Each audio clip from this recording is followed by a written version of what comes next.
What an afternoon. Finally got this guy.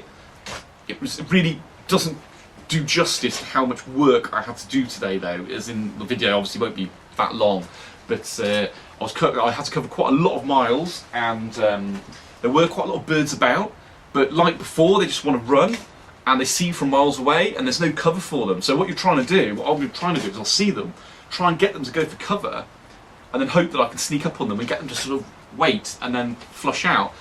But in practice, it was a nightmare. I mean, there were loads of them in the paddock, weirdly. They don't normally hang out there. And I did get to the point where I was that far away from one of them in the hedge.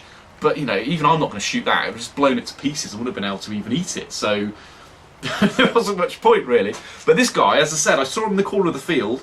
And he went into the hedge. And so I just sneaked down there. And luckily, he flew out. And I got a nice shot on him, so that was cool. I did get another one when I first came out, and he did fly up, and it was a sitter. I should have shot him, but it's really weird. My arms, for some reason, just went to jelly. I don't know if it's because I've been shooting rifles so much, so almost like my brain's telling me to stay still while I pull the trigger, and I was just like this, and I couldn't get my arms up. And by the time I did, it was too late, but there we are. I didn't take the dog out today, my dog Lucy. I did take her out a couple of weeks ago, and in the end I didn't get anything, but there really wasn't much about. But she did work really well. But the only reason I didn't take her out today was that really, I had to cover so many miles, I knew I was going to be, that I've been having to chuck her over gates and fences and so on. It would just been a bit of a pain, really. But I did feel guilty when I was packing the car, because she really was like looking at me like ready to go and jump in the boot.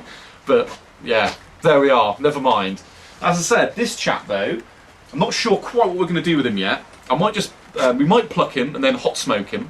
And if we do that, you basically put him in this little electric oven on about half temperature with some sawdust, and then leave him for twice as long, and then they come out beautifully. But obviously that's a lot of work, so it might be easier just to pull his chest out, chuck him in the coal smoker and have it that way. To be honest, it's, you know, I hate plucking pheasants, to be honest, it's a nightmare. But there we are. Anyway, should be plenty more pheasant shooting to come, especially as we get towards Christmas, so keep watching.